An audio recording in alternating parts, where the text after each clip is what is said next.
Hello and welcome to पिटनिंग। साथ में मिलकर शुरू करते हैं ज़िंदगी की दूसरी इनिंग। एक इम्पॉर्टेंट वीडियो के साथ मैं आया हूँ फिर से, और एक डीप रिसर्च वीडियो है पेट्रो डॉलर के ऊपर। जो हम देख सुन रहे हैं ना कि पेट्रो डॉलर एग्रीमेंट जो है वो ख़त्म हो गया अमेरिका और सऊदी अरेबिया के बीच में।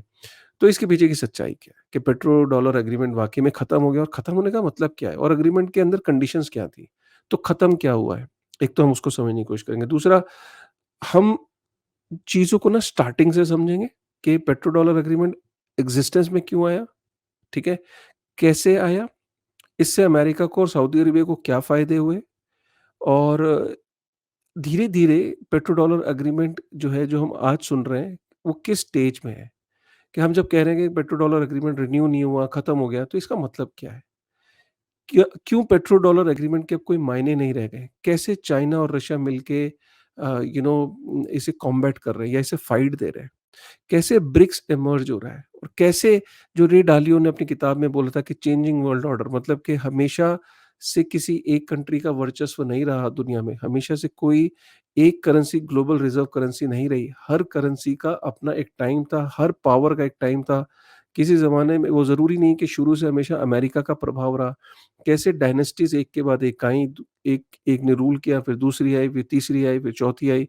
तो क्या अमेरिका का भी डाउनफॉल हम देखने जा रहे हैं? तो ये वीडियो को एंड तक ज़रूर देखिएगा। आपको कहीं न कहीं इस वीडियो में कुछ आंसर्स मिलेंगे, और आपको ये वीडियो सोचने पे मजबूर करेगा। हो सकता है कुछ आज आपको नए तथ्य मिलें। मैं हमेशा से आपको कहता हूँ कि मैं कोई पढ़ा-लिखा आदमी या अर्थशास्त्री नहीं हूँ, ना ही मैं कोई हिस्टोरियन हूँ। मैं एक नॉर्मल आप ही की तरह इंसान हूँ। बस इतना सा करता हूँ कि जब कोई चीज़ सामने आती है, तो थोड़ा-सा मैं उसके अंदर कुछ रिसर्च करने की कोशिश करता हूँ, कुछ फैक्ट्स फाइंडिंग करने की कोशिश करता हूँ, ताकि मैं अपने आप को ये कह सकूँगा कि यार, जो व्हाट्सएप पे मैसेजेस फॉरवर्ड होते हैं या जो न्यूज़ आर्टिकल्स आते हैं, मैं उनमें यकीन नहीं करता। मैं अपनी रिसर्च जो है, मेरे अंदर इतनी काबिलियत है, इंटरनेट है, मैं चाहता हूँ हर एक के अंदर वो काबिलियत है। थोड़ा वक़्त लगता है, लेकिन हम जो सही बात है उसको सामने लाने की कोशिश करते हैं, ठीक है? चलिए मैं सामने से स्क्रीन शेयर करता हूँ कि आखिर इवेंट शुरू कहाँ से हुए। देखिए, ये तो आप सबको पता है कि अगर आपको ध्यान हो, मैं हमेशा से आपको ये बोलता आया हूँ कि पहले गोल्ड स्टैंडर्ड होता था, राइट? गोल्ड स्टैंडर्ड का मतलब ये था कि जो करेंसीज़ थी, जैसे डॉलर था, वो उतना ही एक्जिस्टेंस में आता था, मतलब वो उतना ही आप डॉलर को प्रिंट कर सकते थे जितना कि आपके पास गोल्ड था बैकिंग में, ठीक है? अब ये स्थिति चल रही थी, बढ़िया से चल रही थी, लेकिन इस स्थिति के दौरान जब ये गोल्ड स्टैंडर्ड पे अमेरिका था, अमेरिका ने बहुत सारे पंगे लेना शुरू कर दिए।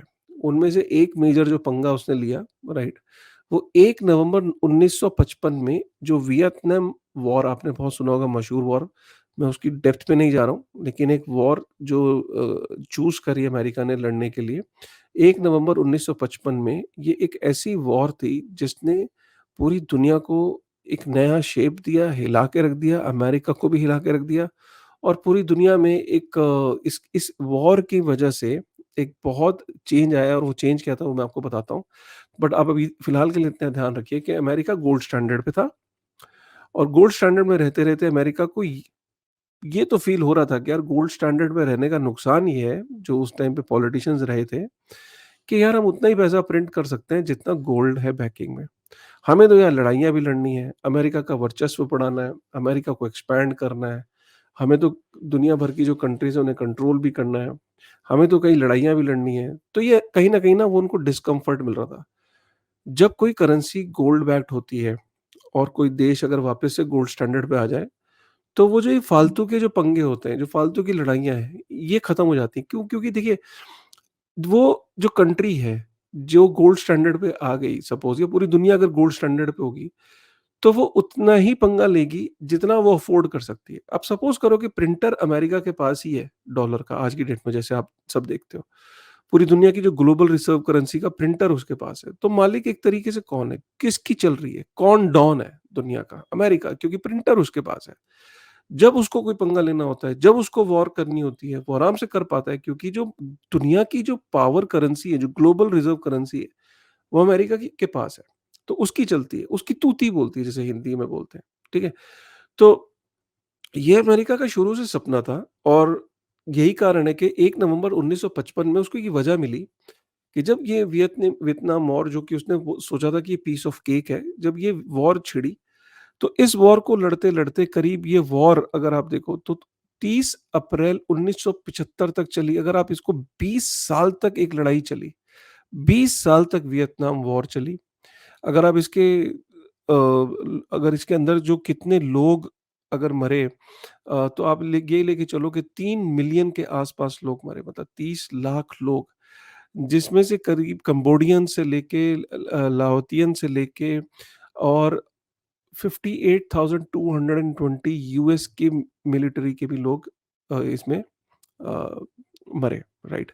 सो ये दुनिया की one of the most renowned war है, और इस वॉर के अंदर अमेरिका को बहुत खमियाजा उठाना पड़ा, क्योंकि नॉट जस्ट उसके 58,000 सैनिक मरे, उसकी एक और जो सबसे बड़ी इंपॉर्टेंट चीज है कि उस जमाने में आज के रेट से अगर मैं लगाऊं तो 1 ट्रिलियन यूएस डॉलर का खर्चा आया। मतलब 1 ट्रिलियन, आप समझ रहे हैं? मतलब दुनिया की हार्डली कितने देश हैं जिनकी इकोनॉमी, मतलब आप सोचो कि बिटकॉइन के मार्केट कैप के बराबर का खर्चा हुआ, सोचो उस जमाने में।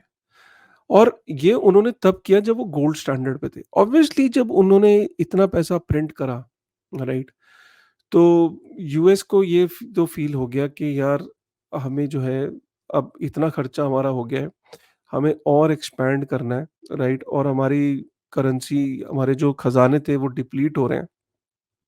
तो उन्होंने क्या करा कि 1971 में जो प्रेसिडेंट निक्सन था उस टाइम पे, उसने एक बहुत ही ऐतिहासिक फैसला लिया। प्रेसिडेंट निक्सन ने क्या करा, उसने कहा कि ऐसा है कि भैया हमें तो एक्सपैंड करना है, हमारे खजाने डिप्लीट हो गए ये वियतनाम वॉर के अंदर, और उसी टाइम में एनर्जी क्राइसिस भी चल रहा था। तो प्रेसिडेंट निक्सन ने क्या बोला कि जो ब्रेटन वुड सिस्टम था, जो जिसको आप गोल्ड स्टैंडर्ड कह लो, कि करेंसी आप जो प्रिंट करते थे उसकी बैकिंग जो थी वो गोल्ड से होती थी, आपको उतना फिजिकल गोल्ड आपके पास होना चाहिए। इस सिस्टम को 1971 में खत्म कर दिया।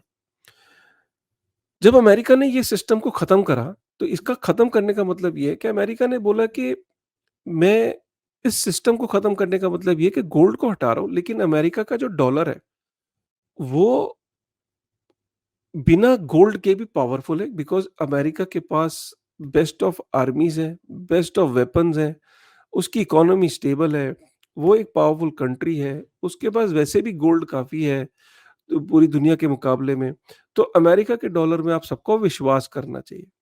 देखिए, बातें कुछ होती हैं और कहना कुछ होता है और फैक्ट्स कुछ होते हैं। अब 1971 में क्या हुआ कि जब ये गोल्ड स्टैंडर्ड को हटाया गया, तो काफ़ी सारी करेंसीज़ इवॉल्व होने लगी। मतलब कोई कहने लगा कि मेरी बेटर है, कोई कह रहा है मेरी बेटर है, जबकि डॉलर कह रहा था कि नहीं मैं बेटर हूँ।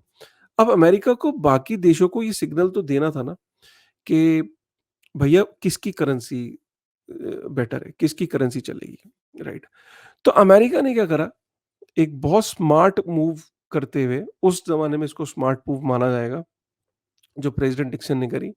प्रेज़िडेंट निक्सन ने क्या करा कि सऊदी अरेबिया के साथ एक पेट्रो डॉलर एग्रीमेंट किया, राइट? 1975 के अंदर एक पेट्रो डॉलर एग्रीमेंट किया उसने, जो कि 50 साल पुराना, राइट, एक एग्रीमेंट किया। अब ये एग्रीमेंट है क्या, इसके बारे में मैं आपको समझाने की कोशिश करता हूँ, ठीक है?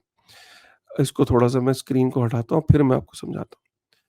पेट्रो डॉलर एग्रीमेंट था कि जितना भी सऊदी अरेबिया तेल बेचेगा, वो तेल डॉलर में सेल करेगा, right? Not just America, right? पूरी दुनिया के अंदर सऊदी अरेबिया जो भी तेल बेचेगा, वो किस चीज़ में बेचेगा? डॉलर में बेचेगा, ठीक है?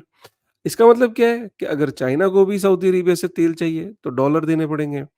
इंडिया को भी चाहिए, तो डॉलर देने पड़ेंगे। पूरी दुनिया में किसी को अगर सऊदी अरेबिया से तेल चाहिए, तो डॉलर में देना पड़ेगा। ये हो गया स्टेप नंबर 1। स्टेप नंबर 2, जो ओपेक था, सऊदी अरेबिया सबसे बड़ा ऑयल प्रोड्यूसिंग नेशन उस ज़माने का, और जो ओपेक है, ओपेक का मतलब ये कि बाकी सारी जो कंट्रीज़ हैं, अफ्रीका की, एशिया की, जो ऑयल प्रोड्यूसिंग कंट्रीज़ हैं, करीब ये समझ लो दुनिया का 40 से 50% तेल जो है, वो इन कंट्रीज़ से आता है। तो यूएस ने बोला सऊदी अरेबिया को कि आप ओपेक कंट्रीज़ को भी कन्विंस करोगे कि वो भी तेल जो है वो पेट्रो डॉलर में हो, मतलब कि वो भी तेल जो है वो डॉलर में बेचेंगे। अल्टीमेटली यूएस इसमें भी कामयाब हो गया क्योंकि सऊदी अरेबिया ने बाकी कंट्रीज को कन्विंस कर दिया, because most of the countries Saudi Arabia की सुनती हैं, हो सकता है कि वो यूएस की ना सुनती हों, लेकिन ये एक एग्रीमेंट था तो उसके अंदर सऊदी ने ओपेक कंट्रीज को भी कन्विंस कर दिया। एक और चीज़ जो सीक्रेटली हुई, जो पब्लिक डोमेन में नहीं आई थी, वो क्या थी? वो ये थी कि यूएस डॉलर के अंदर जब तेल बिकेगा तो ऑब्वियसली जो सऊदी अरेबिया है उसको कमाई जो है वो डॉलर में होगी और ऑब्वियसली उसके पास प्रॉफिट्स होंगे। तो सऊदी अरेबिया को अपने प्रॉफिट्स जो है वापस से यूएस की जो ट्रेजरीज हैं उसमें उसे इन्वेस्ट करना पड़ेगा और यूएस की कंपनीज में इन्वेस्ट करना पड़ेगा अपने प्रॉफिट्स को। ये है मेजर सीक्रेट डील जो कि बहुत लेट जो क्योंकि अग्रीमेंट कोई पब्लिक डोमेन में तो था नहीं, तो ये जो पॉइंट था ये बहुत लेटर स्टेजेस में निकल के आया कि एक्चुअल डील ये थी कि वापस से सऊदी अरेबिया को जो डॉलर जो प्रॉफिट है उसका करीब 50% प्रॉफिट उसको वापस से यूएस की ट्रेजरीज में डालना था। अब सोचो कि जो यूएस है उसकी ट्रेजरीज की डिमांड बढ़ने लगी क्योंकि जब दुनिया के अंदर तेल डॉलर में बिकने लगा तो सोचो कि एक तो हर कंट्री को डॉलर चाहिए था तो दुनिया में डॉलर की डिमांड बढ़ी। तो डॉलर की डिमांड बढ़ी तो डॉलर एक रिजर्व करेंसी बन गई। अब अमेरिका जितना भी डॉलर जो है वो प्रिंट कर रहा है तो यूएस ट्रेजरीज की जो डिमांड बढ़ने लगी। तो यूएस ट्रेजरीज की डिमांड बढ़ने लगी मतलब यूएस एक्सपैंड करने लगा। यूएस कंपनीज के अंदर डॉलर इन्वेस्ट होने लगा वापस से तो यूएस की कंपनीज बड़े होने लगी। ये अमेरिका का सबसे गोल्डन डायमंड एरा था क्योंकि दुनिया भर के अंदर जो रिजर्व करेंसी का स्टेटस और जो वापस से उसकी ट्रेजरीज के अंदर जो पैसा आ रहा है, मतलब वो एक्सपैंड किया जा रहा है, वो नोटों को प्रिंट कर रहा है, लोग डिमांड कर रहे हैं, वो प्रिंट कर रहा है, लोग डिमांड कर रहे हैं, मतलब यहाँ से प्रिंटर हो चल रहा है और वहां से लोग डिमांड कर रहे हैं। क्योंकि अगर प्रिंटर से नोट निकलते रहे, सपोज करिए मैं बहुत देसी भाषा में समझा रहा हूँ, अगर प्रिंटर से नोट निकलते रहे और डिमांड ना हो तो करेंसी खत्म हो जाएगी ना। तो अमेरिका ने इतनी स्मार्ट ये मूव करी सऊदी अरेबिया से मिलके कि तुम जो है मेरा तेल डॉलर में करवा दो और वापस से जो इसका 50% है वो मेरी इकोनॉमी में डाल दो। अब आप सोच रहे हो कि इसमें सऊदी अरेबिया का क्या बेनिफिट हुआ, राइट? तो सऊदी अरेबिया का सबसे बड़ा बेनिफिट ये हुआ कि अमेरिका के पास टेक्नोलॉजी थी, वेपन्स थे, आर्मी थी और उस समय में मिडल ईस्ट एक ऐसे क्राइसिस से गुजर रहा था कि उस मिडल ईस्ट का पावर हाउस कौन बनेगा? क्योंकि मिडल ईस्ट में उस टाइम पे इराक भी था, लीबिया भी था, इधर से आपका इज़राइल का थ्रेट था, अलग-अलग कंट्रीज़ का एक प्रभाव था, लेकिन लीडर कौन था? ये अभी पॉइंट ऑफ कंटेंशन था। लेकिन जैसे ही अमेरिका ने सऊदी अरेबिया को एक सपोर्ट सिस्टम दिया, उसको बोला कि मैं सबसे बड़ा जो तुम्हारा थ्रेट है इज़राइल, उससे मैं तुम्हें प्रोटेक्ट करूँगा। और मैं तुम्हें वेपन्स दूँगा और वही हुआ उसने सऊदी अरेबिया को बेस्ट ऑफ वेपन्स दिए, बेस्ट ऑफ टेक्नोलॉजी दी। उसके जितने भी जो वहाँ पे इंफ्रास्ट्रक्चर जो बिल्ड हो रहा था, वो सारी की सारी चीज़ें अमेरिका ने बिल्ड करी। सारे के सारा जो रिटेल सेगमेंट हर चीज़ अमेरिका से वहाँ पे एक्सपोर्ट होने लगी। सारी टेक्नोलॉजी एक्सपोर्ट होने लगी। यहाँ तक कि जितनी मिलिट्री से लेके हर चीज़ के अंदर उसने उसको सऊदी अरेबिया को कमिट किया। सऊदी अरेबिया को एक प्रोटेक्शन मिली और जो तेल था वो डॉलर में बिकना शुरू हो गया। इस पर्टिकुलर एक अकेले एग्रीमेंट ने यूएस डॉलर की इतनी डिमांड बढ़ा दी कि यूएस डॉलर पूरी दुनिया की एक रिजर्व करेंसी के रूप में स्थापित हो गया और पूरी दुनिया अमेरिका के रिजर्व करेंसी पे डिपेंडेंट हो गई। अब सऊदी अरेबिया ने ये तो बोला होगा कि चलो मैं तो मान जाऊंगा, ठीक है, मैं तो मान जाऊंगा। क्या होगा अगर तुम्हारी ये पेट्रो डॉलर में हो सकता है इराक ना माने, फिर क्या करोगे? बोला नहीं, नहीं, इराक तो मेरा दोस्त है। तो शुरू-शुरू में सद्दाम हुसैन जो है बहुत अच्छा दोस्त होता था अमेरिका का। लेकिन जब सद्दाम हुसैन को ये रियलाइज़ हुआ कि ये जो मॉडल है, ये सिर्फ़ विन-विन मॉडल नहीं है, ये एक विन-लूज़ मॉडल है। इसमें विनर सिर्फ़ अमेरिका बन रहा है। अमेरिका मज़बूत होता जा रहा है। किसके दम पे? जो तेल बाकी कंट्रीज़ के अंदर जो वेस्ट एशिया के अंदर जो तेल है, तेल उनका लेकिन मजबूत डॉलर हो रहा है, मजबूत अमेरिका हो रहा है। शुरू में सद्दाम हुसैन बहुत अच्छा दोस्त हुआ करता था, कोई प्रॉब्लम नहीं थी। लेकिन सन 2000 के आसपास सद्दाम हुसैन जो है, उसने एक रिवोल्ट करना शुरू कर दिया कि वो पेट्रो डॉलर के अंदर वो नहीं बेचेगा। इनफैक्ट उसने ये बोला कि वो यूरो में सेल करेगा। अगर आप ये उस ज़माने का एक आर्टिकल देखेंगे 30 अक्टूबर 2000, जहाँ पे यूनाइटेड नेशन ने इराक को ऑयल सेल करने के लिए, यूरो में सेल करने के लिए अलाउ कर दिया था कि ठीक है यार, कर दो। क्योंकि इराक फैल गया था कि वो पेट्रो डॉलर में अपने तेल को नहीं बेचेगा, मतलब डॉलर के अंदर नहीं बेचेगा, राइट? तो अगर आप इस आर्टिकल के अंदर देखिए, इस आर्टिकल में ज़बरदस्त चीज़ें लिखी हैं। इस आर्टिकल में लिखा है कि अ, जब 50% सऊदी अरेबिया जब अपना इन्वेस्टमेंट वापस से अमेरिका की में करता था, तो 25 साल के लिए जो बॉन्ड्स होते थे, उसको 7.5% का इंटरेस्ट मिलता था अप्रोक्सीमेटली सऊदी अरेबिया को। 7.5% का इंटरेस्ट, ठीक है ना? और यहाँ पे आप ये देख सकते हो, इस आर्टिकल के अंदर ये लिखा है, बहुत ही ज़बरदस्त बात ये लिखी है कि जो जब इसने सद्दाम हुसैन ने मना किया सन 2000 के अंदर कि मैं यूरो में सेल करूँगा, ठीक है?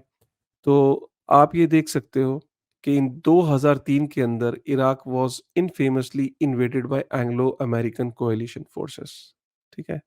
और Saddam Hussein was eliminated and his end game was advertised in such a manner by mainstream media कि जो भी बाकी ऑयल प्रोड्यूसिंग कंट्रीज़ थे, उनको एक चीज़ समझ में आ गई कि यार, अगर हम यूएस के अगेंस्ट गए तो हमारा हाल इराक की तरह ही होगा। क्लियर हो गया? तो ये जो पेट्रो डॉलर की जो गेम थी, और ये सद्दाम हुसैन का जो रिवोल्ट था कि वो डॉलर में नहीं यूरो में सेल करेगा या गोल्ड में सेल करेगा, लेकिन डॉलर में नहीं करेगा, वो उसको बहुत भारी पड़ा। और जो इराक का हाल है वो सब जानते हैं। और उसके बाद वो एक मैसेज कायम हो गया कि अगर किसी ने उसके अगेंस्ट आवाज उठाई पेट्रो डॉलर के अगेंस्ट, तो उसका अंजाम यही होगा। एक कोशिश, फाइनल कोशिश एक और शख्स ने करी थी, उसका नाम था गद्दाफी, लीबिया से। गद्दाफी बेसिकली क्या कहता था? गद्दाफी ये कहता था कि अ, वो ये कहता था कि गोल्ड दिनार के अंदर वो तेल बेचेगा। और गोल्ड दिनार के अंदर वो चाहता था कि अफ्रीकन कंट्रीज और जो मिडिल ईस्ट की कुछ कंट्रीज मिलके गोल्ड दिनार को वो बनाना चाहता था। और उसने ये अनाउंस भी करा था that he wanted to launch a pan-African gold-backed currency popularly hailed as gold dinar during the mid 2000. Basically, Gaddafi did a Saddam, choosing to move away from the petrodollar. और उसके बाद क्या हुआ?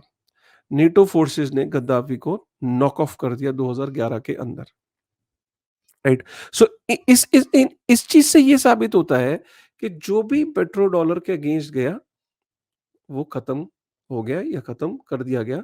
क्योंकि पेट्रो डॉलर का के against जाने का मतलब है यूएस के अगेंस्ट जाना, और जो भी चीज यूएस के अगेंस्ट गई, वो कहीं ना कहीं, वी ऑल नो कि व्हाट हैज हैपेंड, चाहे वो कोई भी हो।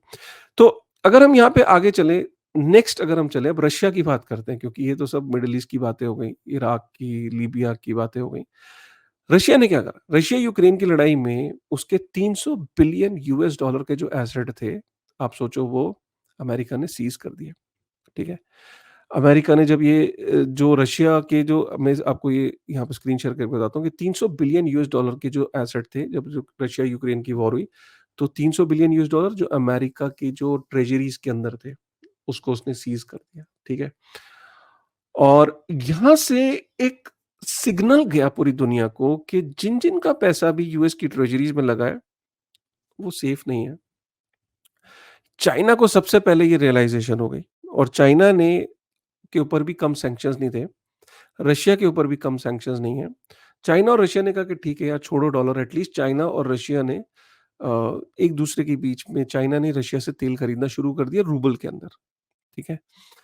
और इस तरीके से उसने चाइना ने रशिया को सपोर्ट करना शुरू किया, और चाइना ने सारे सैंक्शंस को डिफाई करके रूबल के अंदर ऑयल लेना शुरू कर दिया। चाइना और रशिया जो है आज की डेट में ऑयल पार्टनर भी हैं, ट्रेड पार्टनर्स भी हैं। और यहाँ से एक कॉन्फिडेंस मिला पूरी दुनिया को कि यार, हो सकता है China could be the alternative to dollar. और यही कारण है कि चाइना ने दुनिया को ये प्रूव करके दिखाया कि मैं डॉलर को डंप करने जा रहा हूँ, और यही कारण है कि उसने डॉलर की ट्रेजरीज को डंप करना शुरू कर दिया है। आज की डेट में हाल है ये कि चाइना ने पिछले ही क्वार्टर में 53.3 बिलियन यूएस डॉलर की यूएस ट्रेजरीज को डंप किया है, और गोल्ड को वो पाइल अप कर रहा है। और चाइना जो है बहुत तेजी से यूएस ट्रेजरीज को सेल कर रहा है, राइट? और किसी ज़माने में चाइना के पास 1 ट्रिलियन से ऊपर जो है वो यूएस ट्रेजरी होती थी। लेकिन आज की डेट में वो अपने इस लोड को कम करता चला जा रहा है। अपनी ट्रेजरीज को, यूएस ट्रेजरीज को वो कम करता चला जा रहा है। एक एक अनुमान के मुताबिक 300 बिलियन यूएस डॉलर की ट्रेजरीज उसने 2021 से 2023 के बीच में बेची, मतलब वो 1 ट्रिलियन से 700 बिलियन के आसपास आ चुका है। और चाइना कर क्या रहा है? चाइना ने क्या करा है? चाइना ने एक belt and road initiative launch किया है। ये एक ऐसा इनिशिएटिव है जो आप समझ लो कि दुनिया का सबसे बड़ा एक इनिशिएटिव है किसी देश के द्वारा, जिसका अमेरिका के पास कोई जवाब नहीं है। चाइना ने अपनी सारी एनर्जी, सारा पैसा इस तरफ डाइवर्ट कर दिया है यूएस ट्रेजरी से हटा के, क्योंकि चाइना को लगता है कि लॉन्ग रन में ये अगर सक्सेसफुल हो गया, जो कि काफ़ी हद तक सक्सेसफुल हो चुका है, जो कि मैं आपको दिखाऊँगा।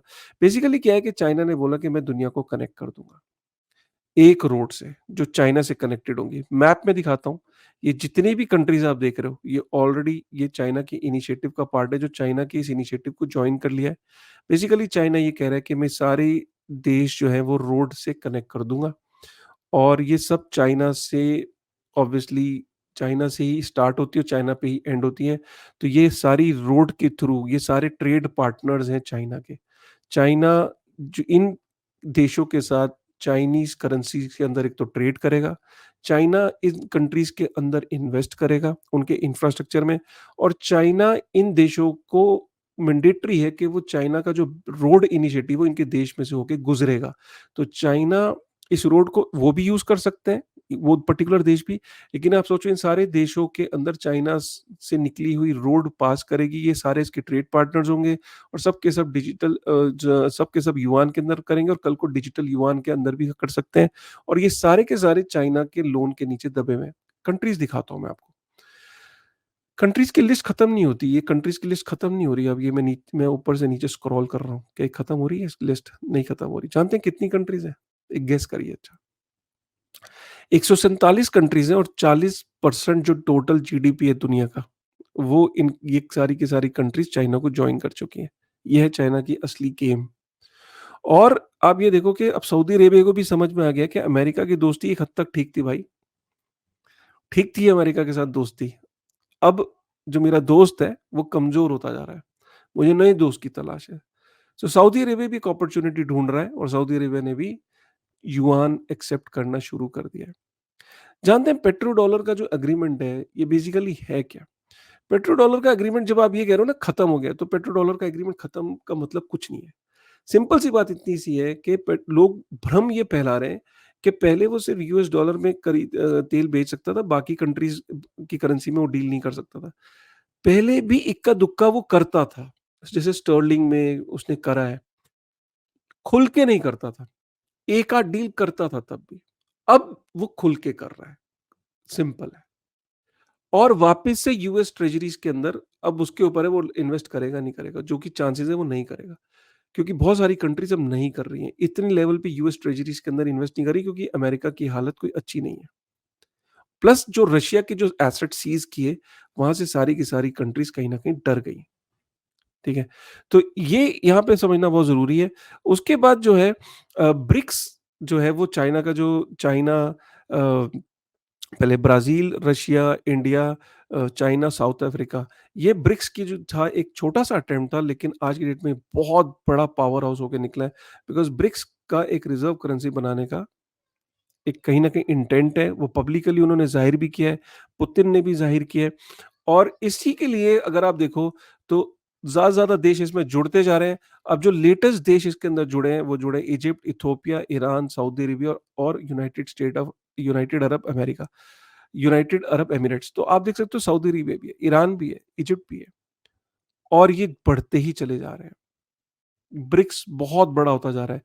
ब्रिक्स का आलम ये है कि मैं इसके बारे में आपको बताऊँगा कि अल्टीमेटली रिज़र्व करेंसी का क्या स्टेटस है, लेकिन यहाँ चाइना की भी अगर आप देखो ना, ये अमेरिका की अगर हाल देखो आप, तो अमेरिका पहले दुनिया की रिज़र्व करेंसी होता था, मतलब पहले क्या होता था कि 71% जो था जो रिज़र्व करेंसीज़ जो दुनिया के अंदर जो रिज़र्व करेंसीज़ होती थी, उसका 71% शेयर यूएस डॉलर का था, जो 59% है।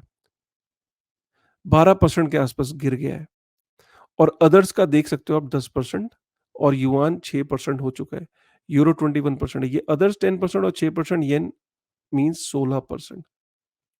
तो अमेरिका का जो ग्लोबल रिज़र्व करेंसी में प्रभाव गिरा है। इधर हम जब ब्रिक्स की बात कर रहे थे और इधर भी अगर आप देखो अब ये एक और उसमें आप देखो कि यूनाइटेड स्टेट ऑफ अमेरिका अब सेकंड लार्जेस्ट एक्सपोर्टर है, चाइना सबसे बड़ा है। और सबसे बड़ा इंपोर्टर भी यूएस है और इंपोर्ट सबसे ज़्यादा कहाँ से कर रहा है? China is the largest supplier. तो अमेरिका चाइना के ट्रेड में भी चाइना लीड कर रहा है, पूरी दुनिया का नंबर 1 एक्सपोर्टर है। पूरी दुनिया का नंबर 1 जो शेयर है वो चाइना का है और अमेरिका का भी सबसे बड़ा ट्रेड पार्टनर है एक्सपोर्ट के लिए।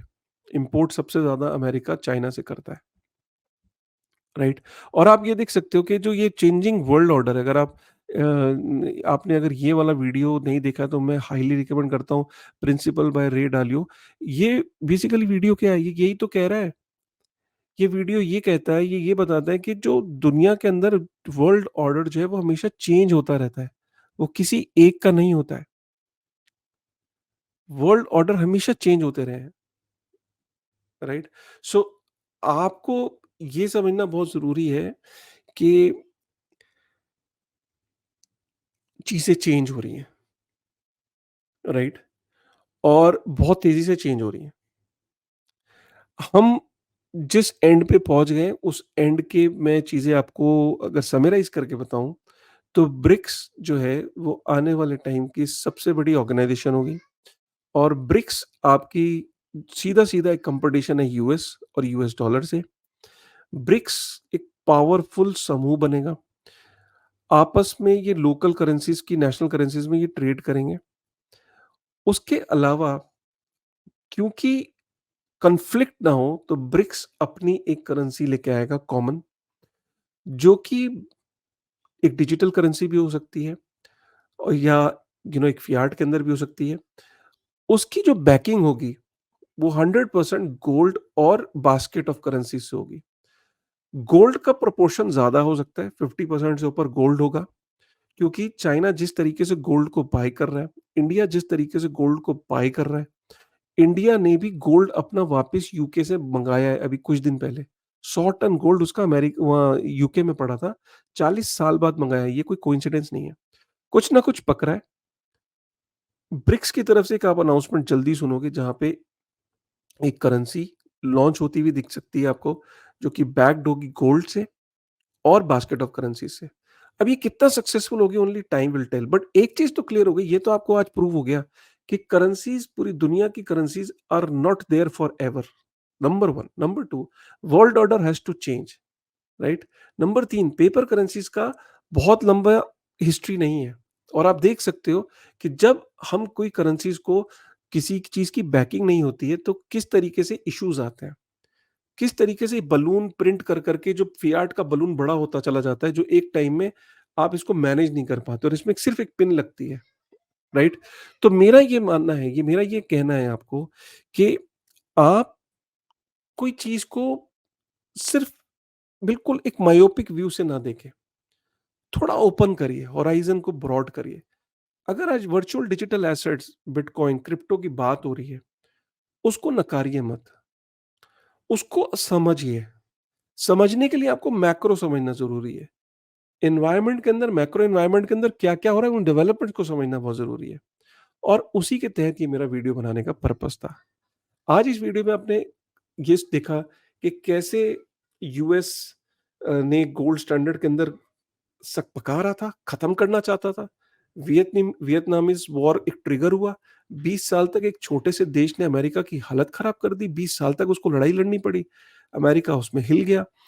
उसको गोल्ड स्टैंडर्ड खत्म करना था क्योंकि अमेरिका के खजाने खत्म हो गए थे वॉर के अंदर। उसको एक्सपैंड करना था, एक्सपैंड करने के लिए इतना गोल्ड नहीं था। उसको डॉलर को गोल्ड से हटाना था, प्रेज़िडेंट निक्सन ने हटा दिया। उसके बाद वो पूरी दुनिया की रिज़र्व करेंसी वो पेट्रो डॉलर का एग्रीमेंट कर लिया। सऊदी अरेबिया को टेक्नोलॉजी और वेपन दे दिए और उसको वचन दे दिया कि मैं तुझे सेव करूँगा इज़राइल से और वॉर से। और उसके बाद वो अपने डॉलर को पूरी दुनिया में ट्रेड पूरी दुनिया में फिक्स कर दिया कि तेल जो है वो डॉलर से बिकेगा। और अब हम जब देख रहे हैं कि प्रभाव किस तरीके से चाइना इमर्ज हुआ और अब हम देख रहे हैं कि जब ऑयल की के ऊपर सऊदी अरेबिया को फिगर आउट हो गया कि यार मेरे को दोस्त बदलने का टाइम आ गया है। और जो पास्ट में इराक और लीबिया में जो कॉन्फ्लिक्ट हुए, वो भी आपने देखा, ये सब पेट्रो डॉलर के अगेंस्ट जो गया, वो खत्म हुआ। और ये कॉन्फ्लिक्ट जो यूएस और चाइना का, ये थमेगा नहीं, क्योंकि आप पेट्रो डॉलर को चैलेंज कर रहे हो, इतना आसान नहीं है। तो दुनिया में कॉन्फ्लिक्ट और बढ़ सकते हैं। दुआ तो हमेशा ये रहती है कि ना बढ़े, लेकिन जब जहाँ ग्रीड आ जाता है, तो फिर कॉन्फ्लिक्ट होना लाज़मी है, राइट? कैसा लगा आपको ये वीडियो? वीडियो अगर थोड़ा लंबा हो गया हो तो pretty sorry for that, but कुछ फैक्ट्स एंड फिगर्स ऐसे थे। वीडियो बनाने में मुझे बहुत मज़ा आया, रिसर्च करने में मज़ा आया। मैं सारे आर्टिकल्स को नीचे डिस्क्रिप्शन में डाल दूँगा, चाहो तो आप वो आर्टिकल्स पढ़ सकते हो खुद। और मिलते हैं फिर एक नई वीडियो में, एक नए उसके साथ। कैसा लगा वीडियो इसको कमेंट करके ज़रूर बताइएगा। फीडबैक ज़रूर दीजिएगा कि आपको क्या लगता है, ठीक है? चलिए विद दिस थॉट मिलते हैं नई वीडियो में, नई उम्मीद, नए प्रोग्राम, नए चैनल और नए चैनल तो नहीं, नए कंटेंट के साथ। And thank you very much once again. मैं वैसे तो कई बार बोल चुका हूँ, बट बार-बार बोलने का मन करता है कि 50,000 सब्सक्राइबर के लिए थैंक यू वेरी मच।